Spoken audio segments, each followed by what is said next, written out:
ये कह रहा है Bangladesh won't forget your mantra, Yunus was to fulfil anti India leader Hadi's dream, what he said. अब इसने पूरा का पूरा यहां पे कि we have come to make a promise that you know what you told us we will fulfil, Yunus said. अच्छा, ये कह रहा है कि अब हदी वाला मामला बड़ा इमोशनल हो गया। बांग्लादेशी तो वैसे ही इमोशनल फूल्स हैं, all of them have come on the road, सब एक दूसरे के घर जला रहे हैं वहां पे, everybody is having a party इन बांग्लादेश। ऊपर से ये आता है और कहता है कि उस्मान हदी का जो सपना था, उस्मान हदी का सपना क्या था कि 7 सिस्टर्स जो भारत का नॉर्थ ईस्ट है उसको भारत से अलग करो, उसको बांग्लादेश में मिलाओ, ये उस्मान हदी का सपना था। मैं आपको बता रहा हूं, मुझे पूरा शक है इसी आदमी ने निपटा दिया उस्मान हदी को। मैं बता रहा हूं, मुझे पूरा डाउट है कि this man is responsible. I am convinced. Doubt क्या, डाउट गया भाड़ में। I am 100% this man has got Usman Hadi knocked of. इसको पता था। देखिए बात ये होती है ना दोस्तों, ये तो न्यूटन के लॉज हैं, every action has an equal and opposite reaction. ये तो आपको पता है, मुझे ही पता है यार, इसमें ऐसी कौन सी बड़ी बात होगी। ये इसने निपटा दिया उस्मान हदी को, इसको पता था। फिर इसने सोशल मीडिया पे अपने ट्रोल सबका टेम्परेचर इसने बढ़ाया, टेम्परेचर बढ़ाया। और उस्मान हदी को कोई क्यों मार रहा है बताओ? जो पुलिस है, ढाका पुलिस ने आइडेंटिफाई कर लिया कि इस बंदे ने मारा है। When Dhaka police has identified that it was a Bangladeshi guy who killed Usman Hadi, ये already Dhaka metropolitan police on record कह चुकी है, बांग्लादेशी मीडिया कवर कर चुका है। उसमें इंडिया कहां से आ गया बीच में? नहीं, इंडिया छुपा रहा है वो लोग जो इस साजिश के। ओए होए, इंडिया को पता ही नहीं उस्मान हदी है कौन। Nobody knew who the hell this man was यार। इसने मरवा दिया। अब देखो ना, एक minute. The chief adviser noted that message would guide every Bangladeshi. अब दोस्तों मैं आपको बताता हूं, you have given such a mantra that this nation will never forget, it will echo in our ears forever. और फिर ये वादा करता है कि भाई तेरा सपना जो तूने हमें मंत्र पढ़ाया है, उस मंत्र के लिए हम अपनी जान दे देंगे और उसको हम पूरा करेंगे। ये देखो साहब, फरवरी 2026 में बांग्लादेश में चुनाव है। यह कब पूरा करेगा उस्मान हदी का वादा? उस्मान हदी का जो मंत्र है, जो उसका सपना है, यह कैसे पूरा करेगा? उसको पूरा करने के लिए जरूरी है कि 2-3 साल और कुर्सी पे बैठे।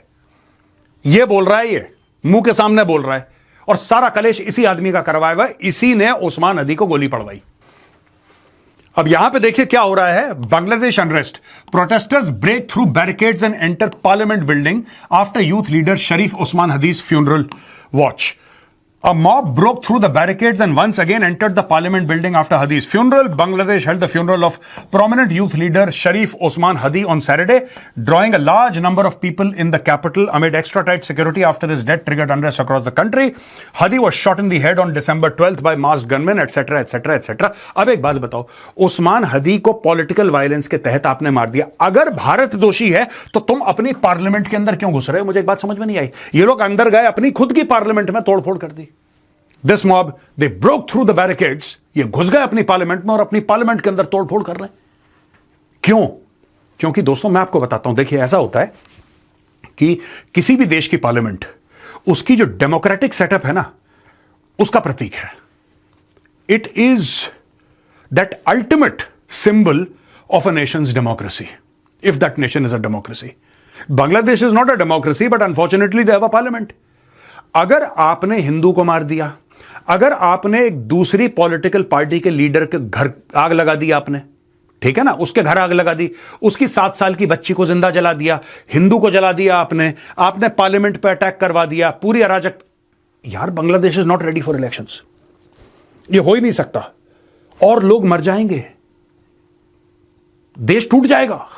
भारत साजिश कर रहा है, करो। ये कर रहा है आदमी। This is exactly what is going on in Bangladesh. दोस्तों ये स्लाइड मैंने आपको 2 दिन पहले भी दिखाई थी, राइट? ये मैंने थोड़ी सी मॉडिफाई करी है, but this topic we covered, it's very important. हमारे खुद के पार्लियामेंट, इंडियन पार्लियामेंट ने बोला है greatest challenge in 1971, house panel flags, rising Pakistan China influence in Bangladesh, what steps can India take. अब देखिए चाइना जो है ना, चाइना कैसे इंटरफियर करे यार। चाइना का पहली बात तो बॉर्डर मिलता नहीं है, चाइना का बॉर्डर नहीं मिलता और लैंग्वेज की प्रॉब्लम है। लेकिन जो पाकिस्तान में जमात इस्लामी है, जो बांग्लादेश में जमात इस्लामी है, they are very very close to each other, including Jamaat Islami in India. By the way, India को क्यों भूल जाते हैं हम? All the Jamaat Islami are very very closely net, पहली चीज। दूसरी चीज, बांग्लादेश और Pakistan, they have been talking to each other, right? And this is exactly what China wants. दोस्तों हमारे वेस्ट में पाकिस्तान जो हाईली रेडिकलाइज्ड इस्लामिस्ट स्टेट जो कि टेरर स्पॉन्सर करता था, that is obviously there and it is still doing the same thing. What China has done is created another Pakistan towards the east. मैं ये आपको बताना चाह रहा हूं. तो यहां पे पार्लियामेंट्री कमेटी ने बोला है कि ये है India faces it's greatest strategic challenge in Bangladesh since the liberation war of 71 while the challenge in 1971 was existential, a humanitarian and a birth of a new nation. The latter was a graver generational discontinuity, a shift of political order and potential strategic realignment away from India. तो ये सारी की सारी बातें हैं, ये जानबूझ के करा जा रहा है दोस्तों. चाइना जो है पाकिस्तान का इस्तेमाल कर रहा है. आप पाकिस्तानी फुक रहे हैं यार. आपको क्या लग रहा है कि पाकिस्तानी कह रहे हैं हम ये करेंगे, बांग्लादेश में आके ये करेंगे? उनके पास पैसे कहां हैं? पैसे कहां हैं? वो तो हर समय भीख मांगते हैं, खाना खाने के लिए भीख मांगते हैं, साफ पानी के लिए भीख मांग रहे हैं. वो अभी अभी उनको साफ पानी के लिए पैसे मिले, रिसाइकलिंग और वेस्ट के लिए उनको भीख चाहिए, क्लाइमेट चेंज हो रहा है उनको भीख चाहिए, फसल उगानी है उनको भीख चाहिए. Pakistani can't do anything. तो आपको लगता है कि पाकिस्तानियों में इतना जज्बा आ गया अचानक कि पाकिस्तानियों ने बोला कि यार हम चलो बांग्लादेश में? कुछ नहीं, दिस इज चाइना. तो दोस्तों चाइना ने यह करा है कि इंडिया के वेस्टर्न फ्लैंक और ईस्टर्न फ्लैंक में दो ऐसे देश उन्होंने तैयार कर दिए हैं who are against India and who will keep on troubling India. This is exactly what China wants. और चाइना ये क्यों कर रहा है, यह भी मैं आपको, आप लिख लो, ये क्यों खुजली हो रही है चाइना को अभी.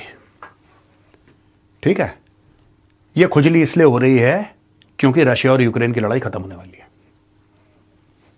नोट कर लेना, मेजर ने बोला था, डायरी में लिख लो, बाद में मुझे बता देना कि मेजर साहब आपने सही बोला था.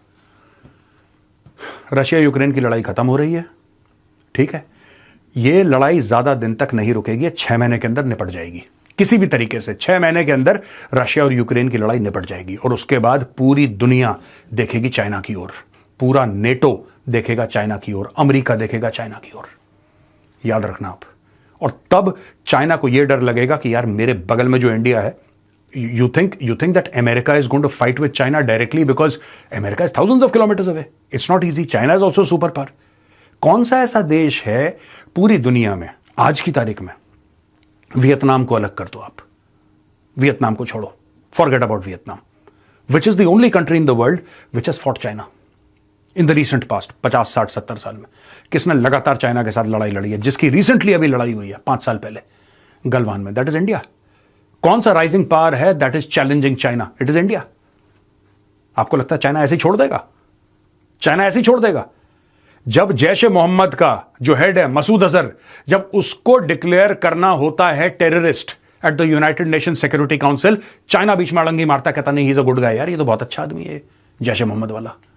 China is providing cover fire to Pakistan. ये सब बेवकूफियां जो करवा रहा है ना चाइना, ये साजिशें कर रहा है, दैट चाइना इज डूइंग. मैं बता रहा हूं, जैसे जैसे रशिया और यूक्रेन की लड़ाई खत्म होने पे आएगी, वैसे ही आप मान के चलो कि आपके ईस्टर्न और वेस्टर्न फ्लैंक में टेंपरेचर बढ़ने वाला है. ये मैं बोल रहा हूं, आप नोट कर लेना इस चीज को.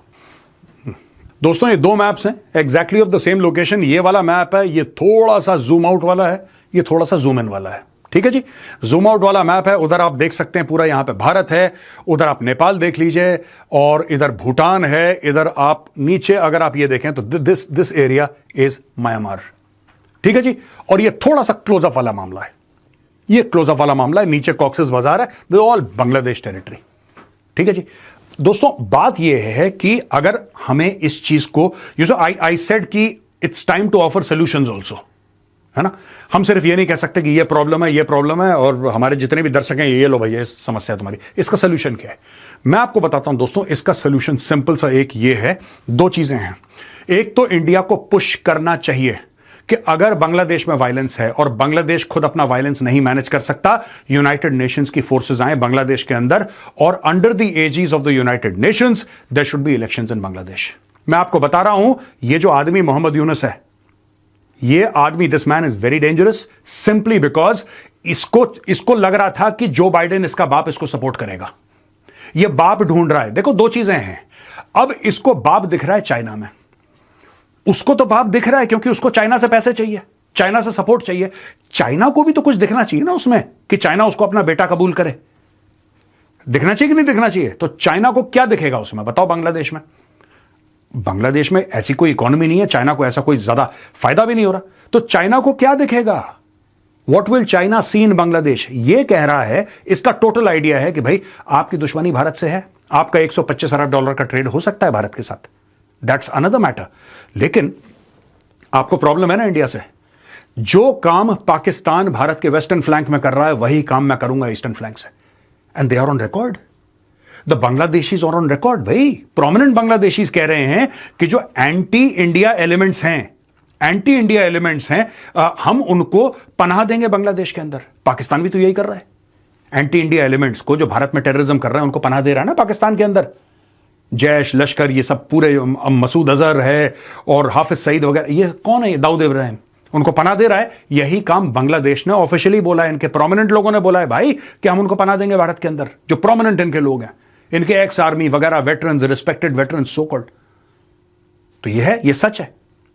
You are flanked by enemies on both the sides. Now, what should you do apart from pressurizing the United Nations and apart from pressurizing the global community के साथ, आपको चाहे यहां पे यूएन के ट्रूप्स भेजने पड़े, आप यहां पे चुनाव कराओ।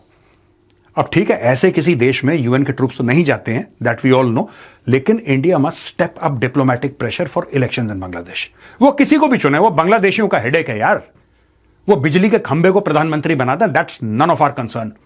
लेकिन एक प्रॉपर प्रोसेस होना चाहिए, एक क्लीन प्रोसेस होना चाहिए, जिससे कि बांग्लादेश अपना एक प्राइम मिनिस्टर सेलेक्ट कर दे। क्योंकि ये लोग ये भी नहीं चाहते कि बीएनपी वाला कोई खड़ा हो। मैं आपको बता रहा हूं, खालिदा जिया जो है, who is the head of the BNP, she is in a critical condition, she can not fight the elections. उसको बेटे की इतनी मास पॉपुलैरिटी है नहीं, इस चीज का फायदा शेख हसीना को आपने निकाल दिया, शी इज इन इंडिया, तो कौन लड़ेगा चुनाव यार? ये जमाते इस्लामी के साथ बैठ के राज करना चाहता है ये। अब भारत को एक तो ये करना चाहिए, पॉइंट नंबर 1, कि you force elections in Bangladesh anyhow, tell the global community कि इलेक्शन करो। It depends upon the will of the Bangladeshi people. जो बांग्लादेशी चाहेंगे वो प्रधानमंत्री बनेगा, लेकिन कोई ना कोई प्रधानमंत्री बनना चाहिए। ये चीफ एडवाइजर फेडवाइजर, इन सब ये पागल बनाने वाली चीजें हैं। दूसरी चीज, मुझे ऐसा लगता है कि ये मैप मैंने आपको इसलिए दिखाया है, ये पूरा इलाका जो है ना दोस्तों, ये this complete area, this complete area, right? This complete thing is Eastern Command. India should put Eastern Command on high alert. मैं आपको बता रहा हूं, चाहे नीचे आपकी नेवी हो, ईस्टर्न कमांड तो मैं इंडियन आर्मी की, फोर्ट विलियम इंडियन आर्मी में उसकी बात कर रहा हूं, air force, Navy and Army, you must put them on high alert. ये मेरी रिक्वेस्ट है, whoever is listening, put them on high alert. मैं आपको बता रहा हूं, ये आदमी कभी भी कुछ करेगा, ये अपनी सत्ता बनाने के लिए कितने हजारों लोग मर जाएं, मोहम्मद यूनुस को कोई फर्क नहीं पड़ता। और अपने आप को चाइनीज के लिए एक वैल्यूएबल एसेट बनाने के लिए पहले यही आदमी अपने आप को, since the time of bill Clinton, अपने आप को अमेरिका का एसेट बनाने की कोशिश कर रहा था। दोस्तों, जब से डोनाल्ड ट्रंप आया ना, डोनाल्ड ट्रंप ने अपने हाथ खड़े कर दिया कि I am not supporting you, get lost. ये पापा ढूंढ रहा है, ये अपना नया अब्बू ढूंढ रहा है, लेकिन इसको चाइना को यह दिखाना है कि I am useful to you. China को यह दिखाने के लिए कि I am useful to you, he is whipping up anti India sentiments अपने राज को प्रोलॉन्ग करने के लिए। अनइलेक्टेड रूलर है ये बांग्लादेश का। और दोस्तों, अगर हमें अपने आप को डिफेंड करना है, क्योंकि इसका यह नहीं कि बांग्लादेशी आर्मी, नेवी या एयरफोर्स कुछ करेगी, उन्होंने तो इतनी बिलांद भरसी है, लेकिन इन्फिल्ट्रेशन इतना ज्यादा हो रहा है along the borders, इन्फिल्ट्रेशन इतना ज्यादा है along the borders that you don't know who's coming in. It's al Qaeda, Islamic State कौन आ रहा है? असम में तो ऑलरेडी अल-कायदा है भाई। यहां पे इस पूरे इलाके में आप अपनी आर्मी, नेवी और एयरफोर्स को आप तैनात करिए, जब तक बांग्लादेश में प्रॉपर एक डेमोक्रेटिकली इलेक्टेड गवर्नमेंट नहीं बनती, duly elected fairly and transparently by the people of Bangladesh, तब तक this entire area should be declared a sensitive zone. और यहां पे the navy should be there, the army, the air force, and maintain constant military pressure on Bangladesh. तभी जाके आपका घर शांत रहेगा, वरना मैं बता रहा हूं, ये they will do anything. When I say they, I mean Mohammad Yunus and Jamaat Islami, they will do anything. आपके अंदर दंगा फसाद हो सकते हैं, हिंदू मुस्लिम राइट्स करवा सकते हैं, ये कुछ भी करवा सकते हैं अपने राज को प्रोलॉन्ग करने के लिए। दोस्तों, यहां पे मैं अपना वीडियो खत्म करूंगा। अगर आपको कुछ ऐसा लग रहा है कि आपको अपने कुछ इनपुट्स देने हैं इसमें कि क्या हो सकता है, मैं आपसे रिक्वेस्ट करूंगा कि आप जाइए और कमेंट्स में जरूर लिखिएगा कि क्या हो सकता है और भारत को और क्या करना चाहिए। बाकी जो मैंने भविष्यवाणी करी थी उसका लिंक मैंने ऑलरेडी डाल दिया है. You can go click there and see my entire video. आज का वीडियो देखने के लिए बहुत बहुत धन्यवाद दोस्तों. जय हिंद, वंदे मातरम, भारत माता की जय.